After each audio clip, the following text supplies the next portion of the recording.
ईश्वर के निकट आओ तो वह भी तुम्हारे निकट आएगा। परमेश्वर के निकट आने की आवश्यकता है। हम सोचते हैं कि परमेश्वर हमारे निकट आए, और लोग परमेश्वर से आज कितने दूर का जीवन जी रहे हैं। और दाऊद कहता है भजन संहिता 27 अध्याय 4 पद, और वहां पर देखिए क्या लिखा है, मैंने एक बार यहोवा से मांगा है। हम कितनी बातें परमेश्वर से मांगते हैं। हम अपने बच्चों के एजुकेशन के लिए, हम अपने परिवार के लिए, अपने मित्रों के लिए, अपने दोस्तों के लिए, कलीसिया के लिए और कलीसिया के और सेवक गणों के लिए, कितनी बातें के लिए हम प्रार्थना करते हैं। Psalm chapter 27 and verse 4, एक वर मैंने यहोवा से मांगा है। एक चीज के लिए मैंने परमेश्वर से प्रार्थना किया है। कौन सी चीज है वह है कि हम उसके यत्न में लगा रहें, उसके यत्न में लगा रहें। हम बहुत सारे यत्न में लगे रहते हैं। हम इस संसार के कार्यों में लगे रहते हैं, चाहे हम ऑफिस में कार्य करते हैं, चाहे हम क्षेत्रों में कार्य करते हैं। बहुत सारी चीजों के यत्न में हम लगे रहते हैं। लेकिन वह कहता है एक यत्न में मैं लगा रहता हूं कि मैं जीवन भर यहोवा के भवन में रहने पाऊं। मैं जीवन भर यहोवा के भवन में रहने पाऊं। परमेश्वर के भवन में रहने से क्या फायदा है? What is benefit if you dwell in the house of the Lord? परमेश्वर के घर में अगर आप रहते हैं तो उससे आपको क्या मिलेगा? परमेश्वर के घर में रहते हैं तो उससे आपको क्या फायदा मिलेगा? और वह कहता है जिससे यहोवा की मनोहरता पर दृष्टि करूं, परमेश्वर की ब्यूटी, परमेश्वर की ग्लोरी, परमेश्वर का जो अस्तित्व है, परमेश्वर का जो ईश्वरत्व है, हम उस पर ध्यान कर सकेंगे। मैं किस पर ध्यान कर पाऊंगा? परमेश्वर की मनोहरता पर। मेंस ब्यूटी की बात तो करते हैं, मनुष्य के सुंदरता की बातें करते हैं, कभी परमेश्वर की भी सुंदरता की बातें कर लिया करो। वह कहता है मैं परमेश्वर की सुंदरता, उसकी मनोहरता को देख पाऊंगा, परमेश्वर की मनोहरता को देख पाऊंगा। We are the image of God. हम परमेश्वर के एक स्वरूप के भागी हैं। One thing I ask from the Lord, एक चीज मैंने परमेश्वर से मांगा है, I may dwell in the house of the Lord. और क्या लिखा है इंग्लिश में? बहुत अच्छा शब्द आया है, to gaze on the beauty of the lord. Hindi में आया है उसकी मनोहरता पर दृष्टि करो। Jesus was so handsome, he was so handsome that the king told to him, are you a king? वह राजा लगता था। Jesus personality was a personality of a king. वह इतना सुंदर था कि वह राजा लगता था। और पिलातुस ने उससे कहा, are you a king? Jesus didn't deny that he is not a king.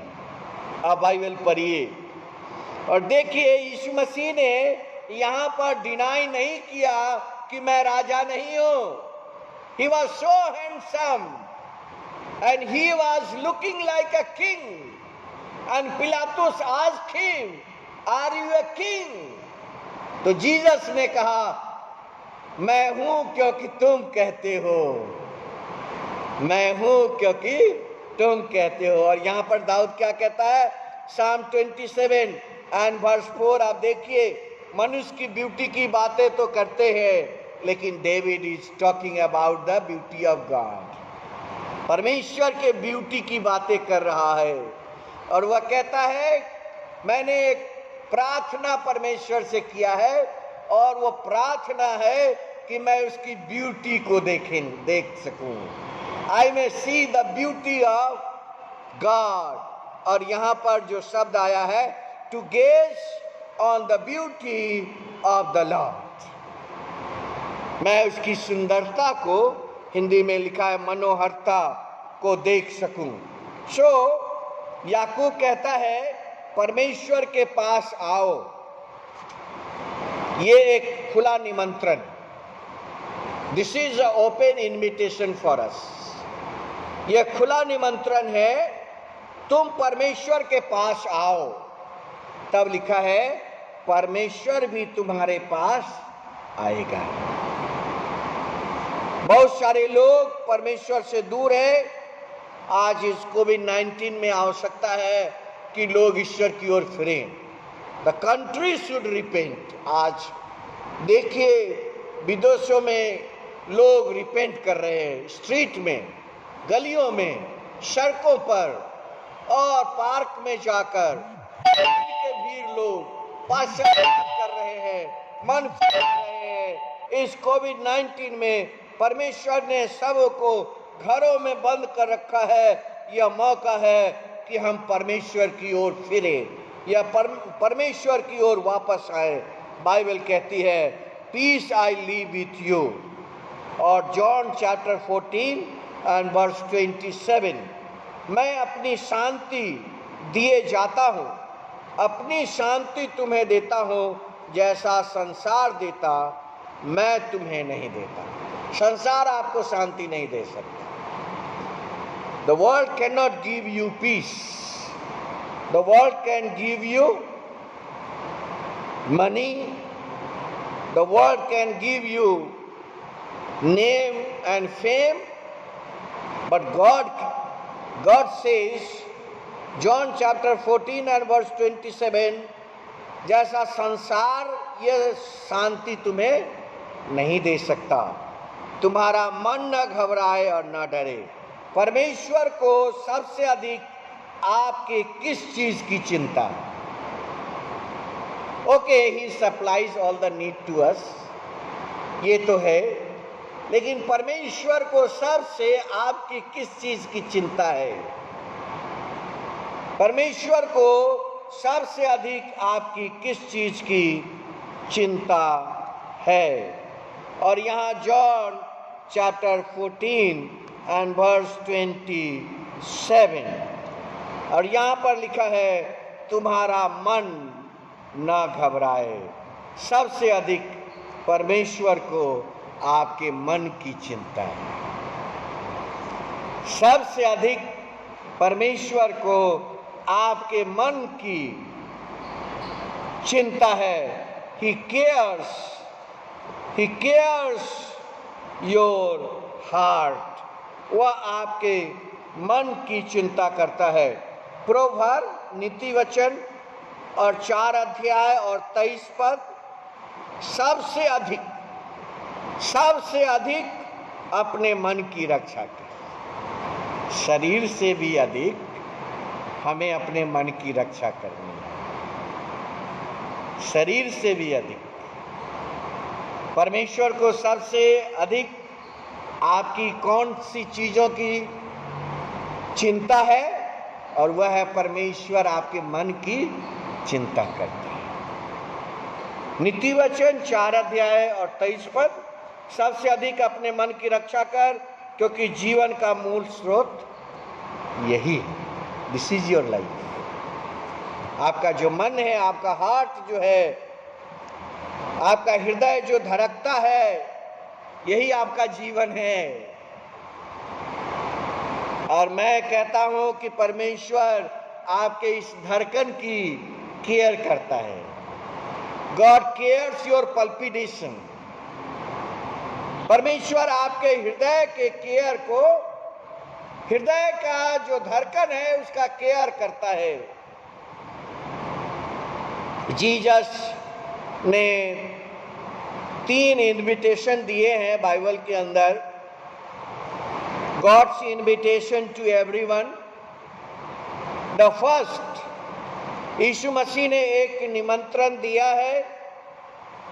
पहला है मत्ती और उसका 11 अध्याय, gospel of Saint Matthew and chapter 11। और वहां पर देखिए यीशु ने पहला निमंत्रण आपको क्या दिया है। The first invitation Jesus gave to you, 28 verse 11:28। हे सब परिश्रम करने वालों और बोझ से दबे हुए लोगों, मेरे पास आओ, come to me. This is a open invitation Jesus gave to you and me. और वह कहता है कि वह मुझे और आपको शांति देगा। God will give you and me the peace. वो क्या कहता है? कहता है मेरे पास आओ, मैं तुम्हें विश्राम दूंगा। Come to me, I will give you peace. तुम मेरे पास आओ, मैं तुम्हें विश्राम दूंगा। The second invitation, the second invitation Jesus gave to his disciples, Mark chapter 1 and verse 17।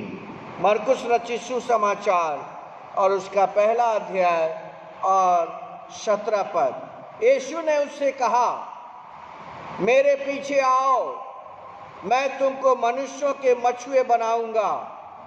वे तुरंत जाल को छोड़कर उसके पीछे हो लिए। The second invitation, Jesus said, follow me. And the third invitation Jesus gave, और तीसरा इन्विटेशन है जॉन चैप्टर 15, यूहन्ना और उसका पहला 15 अध्याय और उसका 4 पद। और वहाँ पर कहता है, तुम मुझ में बने रहो और मैं तुम में बने रहूं। यदि डाली दाख लता में बनी रहे तो अपने आप से फल नहीं सकती, वैसे तुम भी यदि मुझ में बने न रहो तो फल नहीं सकते। The third invitation Jesus gives, abide in me। abide in me, मुझ में बने रहो। प्रिय भाइयों बहनों, ये है परमेश्वर का निमंत्रण आपके लिए और हमारे लिए। ड्रॉ नियर गॉड, परमेश्वर के निकट आओ। इसका अर्थ है conversion from the former nature, पुराना जो स्वभाव है उससे बदलना। उसका पहला अर्थ है conversion from the former nature, जो पुराना स्वभाव है हमारा, पुराना स्वभाव है हमारा, उस स्वभाव से हमें बदलना है और बुराई की ओर से हमें मुड़ना है। विड्रॉइंग फ्रॉम द इविल, बुराई की ओर से हमें मिलना है। Sanctification of the heart. Third क्या है? The third is sanctification of the heart, हृदय का शुद्धिकरण। जेम्स चैप्टर 4 एंड वर्स 8 का मीनिंग है, पहला है conversion from the nature, farmer nature. Second है विड्रॉइंग फ्रॉम द इविल, बुराई से दूर हटना। और तीसरा है सेंटिफिकेशन ऑफ द हार्ट, हृदय का शुद्धिकरण। नीति वचन उसका 23 अध्याय और 23 पद। नीति वचन और उसका 23 अध्याय और 23 पद। और देखिए वहां पर परमेश्वर का वचन क्या कहता है। Proverb chapter 23 and verse 23। यहां पर लिखा है सच्चाई को मोल लेना, बेचना नहीं। आज लोग दुनिया में सच्चाई को बेच रहे हैं। सच्चाई को मोल लेना, सच्चाई को बेचना नहीं, और बुद्धि और शिक्षा और समझ को भी मोल लेना। और यहां पर लिखता है ट्रूथ, विजडम, इंस्ट्रक्शन और अंडरस्टैंडिंग। इन चारों के बारे में सोलोमन कहता है इसको कभी बेचना मत। इसीलिए कहा जाता है टीचर्स जो अपने नॉलेज दूसरे में ट्रांसफर करते हैं, they do not sell his knowledge. वो अपने ज्ञान को बेचते नहीं हैं, वो अपने नॉलेज को दूसरे में ट्रांसफर करते हैं। और सोलोमन कहता है सत्य को कभी ना बेचना। और फिर वह कहता है बुद्धि, शिक्षा और समझ को खरीद लेना। सत्य को बेचना नहीं। और खरीदना क्या है? खरीदने के बारे में वो क्या कहता है? खरीदना है बुद्धि, शिक्षा और समझ को। प्रिय भाइयों बहनों, जो बुद्धि को ग्रहण कर लेते हैं उनके लिए वह जीवन का वृक्ष बनता है। ये लिखा है नीति वचन 3 अध्याय और 18 पद, प्रोवर्ब चैप्टर 3 एंड वर्स 18। 3:18 में लिखा है जो बुद्धि को ग्रहण कर लेते हैं उनके लिए जीवन का वह वृक्ष बन जाता है। जीवन का वृक्ष क्या है? बुद्धि है। और जो उसके पकड़े रहते हैं वह धन्य है। Blessed are those who holds it. जो इसको पकड़े रहते हैं। और 19 पद, यहोवा ने पृथ्वी की नींव बुद्धि से डाली है। How God has created this earth. यहोवा ने पृथ्वी की नींव बुद्धि से डाली है और स्वर को समझ के द्वारा स्थिर किया है। स्वर जो स्थिर किया हुआ है वो परमेश्वर के समझ के द्वारा, और उसके ज्ञान से सागर, नदियां और ये समुंदर है। परमेश्वर के ज्ञान से। प्रोवर्ब चैप्टर 3 में मैं हूं, 18, 19 और 20। यहोवा ने पृथ्वी की नींव बुद्धि से डाली है और स्वर को समझ के द्वारा स्थिर किया है। उसके ज्ञान के द्वारा गहरे सागर फूट निकलते हैं। आकाश मंडल से ओस टपकने लगती है। और नीति वचन 4 अध्याय और 13 पद, शिक्षा को पकड़े रहो और उसे छोड़ न देना, उसकी रक्षा कर क्योंकि वही तेरा जीवन है। Many times we neglect, हम नेग्लेक्ट करते हैं, तिरस्कार करते हैं शिक्षा को, चाहे वो आत्मिक शिक्षा हो, चाहे वो बाइबल की शिक्षा हो। कितनी बार हम बाइबल की शिक्षा का तिरस्कार करते हैं। और बाइबल कहती है ये जो शिक्षा है वो तेरा रक्षक है।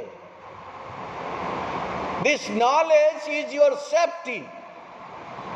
ये तेरा रक्षक है क्योंकि यही तुम्हारा जीवन है। यह वचन ही तुम्हारा जीवन है। The word of God is your life. यह वचन ही तुम्हारा जीवन है। प्रिय भाइयों बहनों, ट्रुथ, 4 बातें यहां पर सोलोमन कहता है सत्य को बेचना नहीं, बुद्धि और इंस्ट्रक्शन और अंडरस्टैंडिंग को मोल लेना, उसको खरीद लेना। ट्रुथ है, जो सही है उसे ही हम ट्रुथ कहते हैं। जो गलत है वह गलत है। जो सत्य का अर्थ है, जो सही है, जो ऑनेस्ट है, जो रियल नॉलेज है, दैट इज ट्रुथ। जो रियल नॉलेज है, जो ऑनेस्ट है, जो राइट है, उसी को हम सत्य कहते हैं। विजडम का अर्थ क्लेवरनेस नहीं होता। Wisdom does not mean clever. Clever शब्द अच्छा नहीं है, क्लेवर शब्द का अर्थ अच्छा नहीं है और वो चतुराई से संबंधित है, लेकिन विजडम जो है वो आत्मिक ज्ञान से संबंधित है। Wisdom is related to the spiritual knowledge और उसको हम कहते हैं प्रूडेंट एबिलिटी। प्रूडेंट का अर्थ होता है वेल थॉट। प्रूडेंट शब्द जो है उसका अर्थ होता है वेल थॉट, अच्छे विचार, अच्छी सोच, अच्छी आपके जीवन के अंदर दिमाग की उपज। So that is wisdom. Instruction, instruction है परमेश्वर का direction. The word of God, परमेश्वर का जो वचन है वो आपके लिए इंस्ट्रक्शन है। परमेश्वर का जो कमांडमेंट्स है वो आपके लिए इंस्ट्रक्शन है। परमेश्वर जो निर्देश देते हैं, यीशु ने कहा तुम मेरे पीछे हो लो, और वे जाल को छोड़कर यीशु मसीह के पीछे हो लिए। They followed Jesus. Understanding, understanding is comprehending the values. समझ मनुष्य के जीवन के अंदर उसका महत्व। अंडरस्टैंडिंग का अर्थ है कंप्रीहेंडिंग द वैल्यूज। समझ जो है, समझ है वह आपके जीवन के अंदर सत्य के नजदीक लाता है। और भजन संगीता 119 अध्याय 18 पद, मेरी आंखें खोल दे, मेरी आंखें खोल दे कि मैं तेरी व्यवस्था की अद्भुत बातों को देख सकूं। प्रिय भाई बहनों, परमेश्वर आपकी आंखों को खोल देता है। परमेश्वर आपकी आंखों को खोल देता है। यीशु ने कहा देखते रहो फिर भी ना समझो, सुनते रहो फिर भी ना बूझो। और यहां पर लिखा है शाम 119:18, मेरी आंखें खोल दे कि मैं व्यवस्था की अद्भुत बातों को देख सकूं।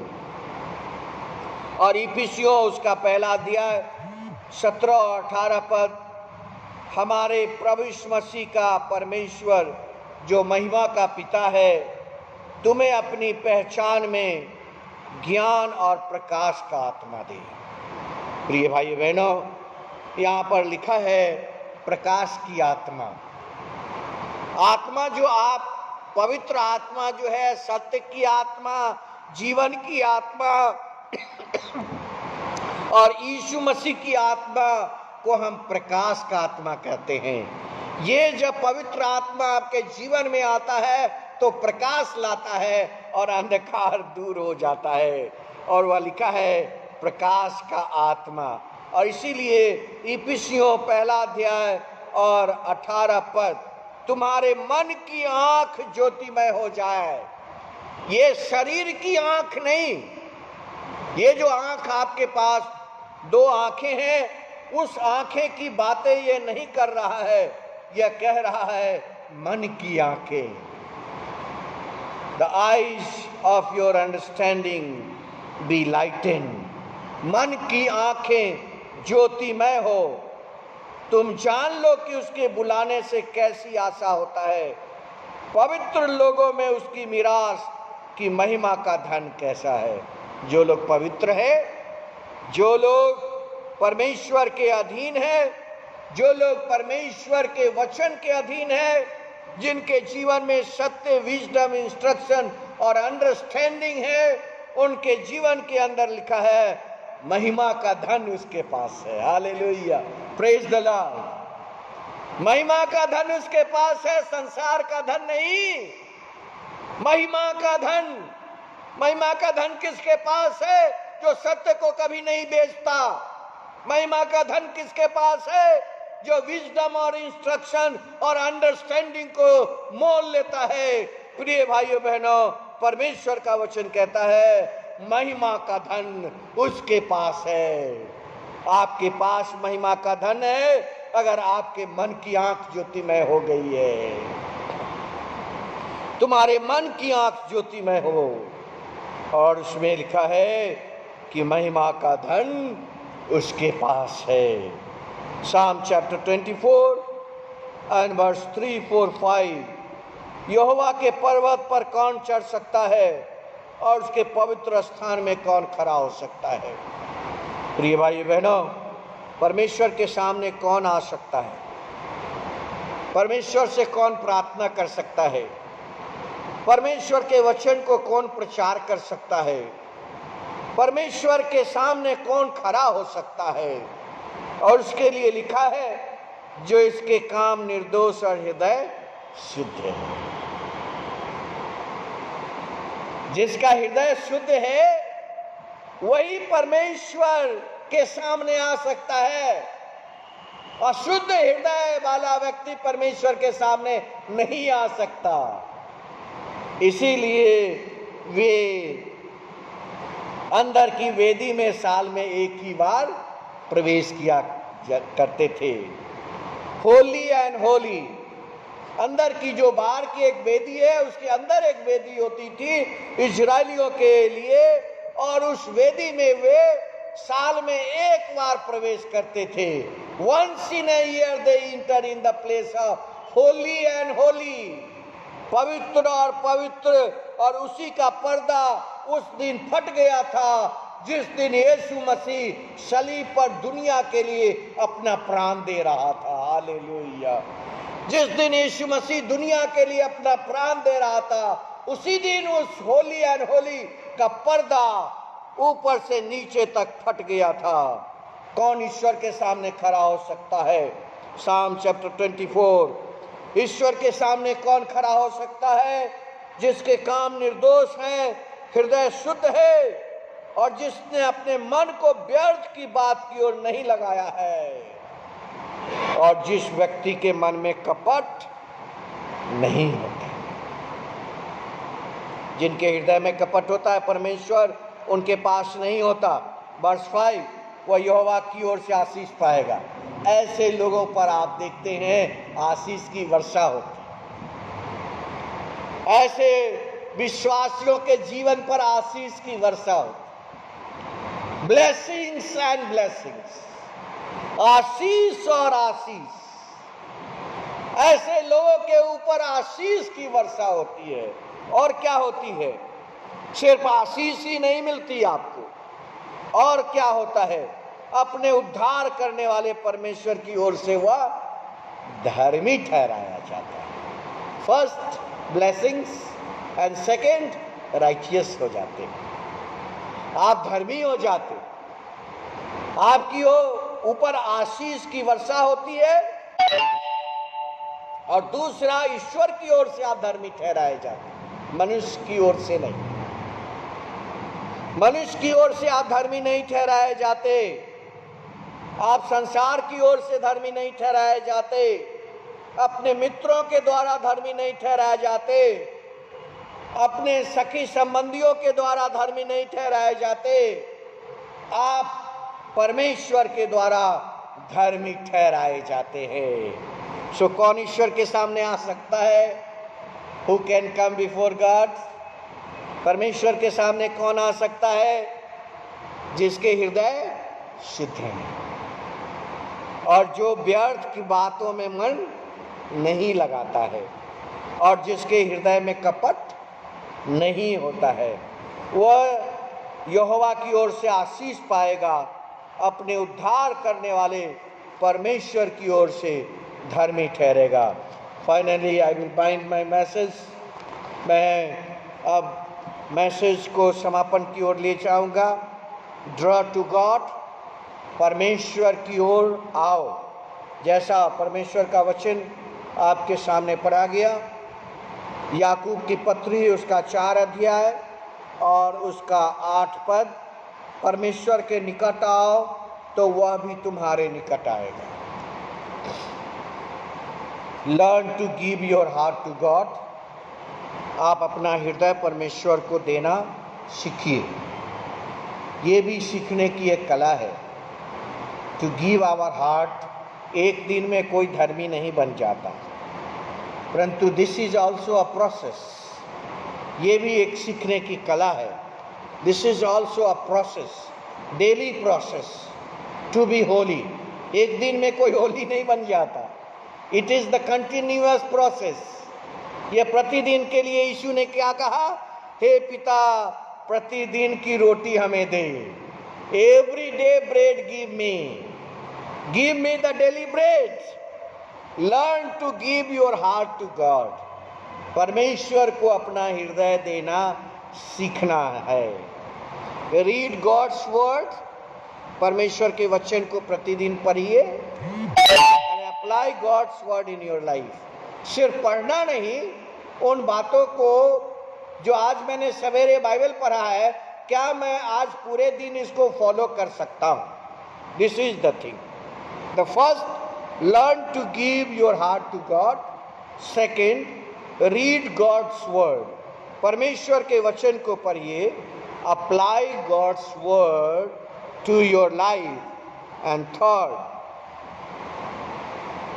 Set your intention right. अपने इंटेंशन को ठीक रखिए, अपने सोच को सही रखिए, अपनी स्वभाव को सही रखिए, अपनी एटीट्यूड को सही रखिए। कभी हम ज़्यादा उत्तेजित हो जाते हैं और अपने एटीट्यूड को खो देते हैं। सो थर्ड है परमेश्वर के नज़दीक आने का, और वह है set your intention right and obey God's arrangements. जो इंतजाम परमेश्वर ने किया है उसी में सेटिस्फाई रहना। लोग परमेश्वर के इंतजाम से सेटिस्फाइड नहीं होते और वो अपना इंतजाम करने लगते हैं। आज सच्चाई यही है, people are not satisfied with God's arrangement. परमेश्वर का जो इंतजाम हमारे लिए है उससे हम सेटिस्फाइड नहीं होते, और हम क्या करते हैं? हम अपना अरेंजमेंट करने लगते हैं। You can not draw to God. तब आप परमेश्वर के पास नहीं आ सकते। Set your intention right and obey God's arrangement. परमेश्वर का इंतजाम को स्वीकार करिए। परमेश्वर ने जो इंतजाम आपके लिए किया है, एंड फाइनली, और अंत में, seek truth in all thing. सब चीजों में सत्य को पकड़े रहिए।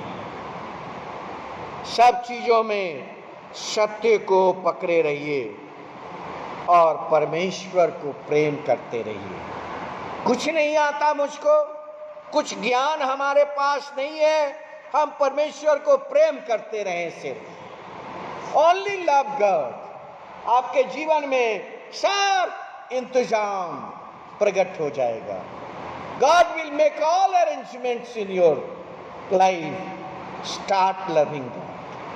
Draw to God. परमेश्वर के पास आने का अर्थ है to love God. परमेश्वर को प्रेम करना। प्रिय भाई बहनों, learn to give your heart to God. Second, read God's word and apply God's word in your life. Third, set your intention right.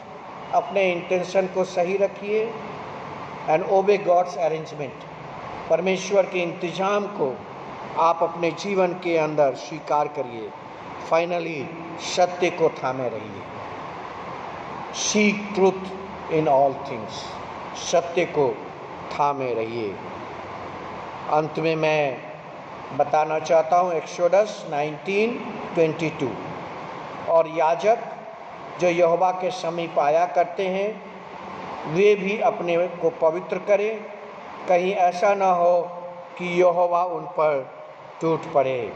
So we should keep Holi.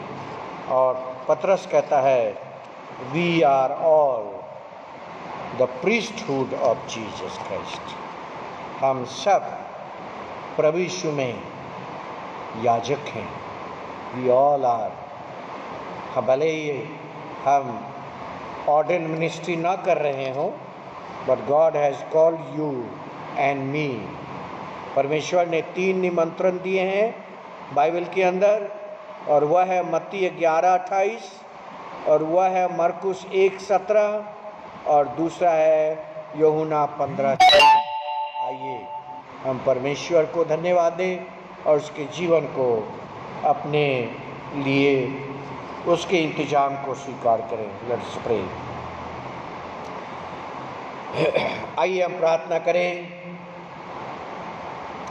प्रभु हम धन्यवाद देते हैं, जैसा परमेश्वर का वचन कहता है, Lord is my rock and my फॉर्ट्रेस and my deliverer, my God my strength, in whom I will trust, my buckler and the horn of my salvation, my high tower.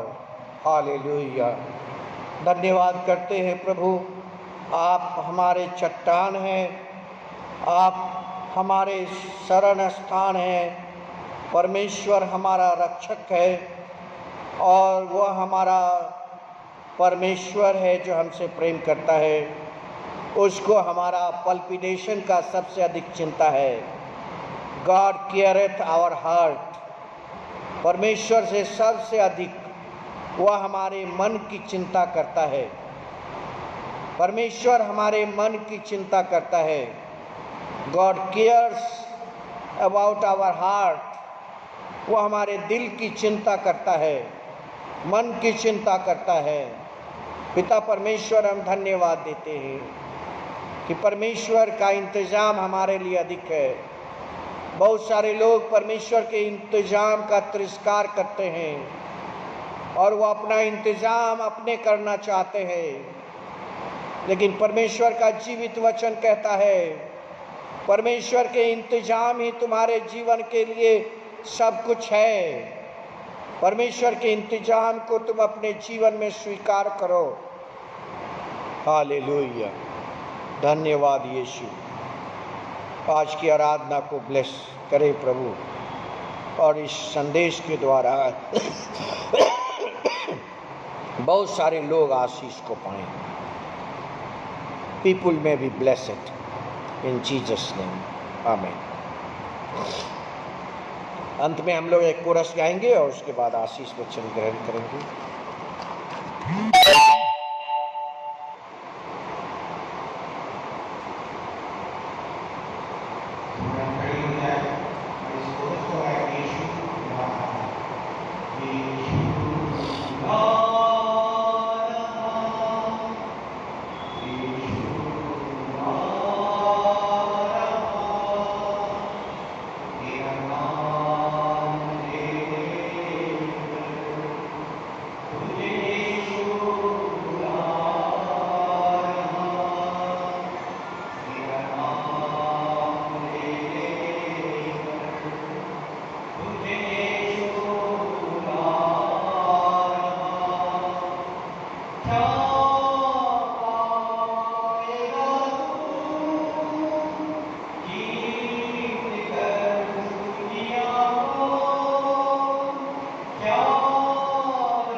प्रभु यीशु मसीह का अनुग्रह, परमेश्वर पिता का प्रेम और पवित्र आत्मा की संगति अब से लेकर हमेशा तक सब लोगों के साथ बनी रहे। आमीन। Praise the Lord, hallelujah. Methodist town church की ओर से आप सबों को जय मसीह की। और प्रभु आपके साथ हो। आमीन।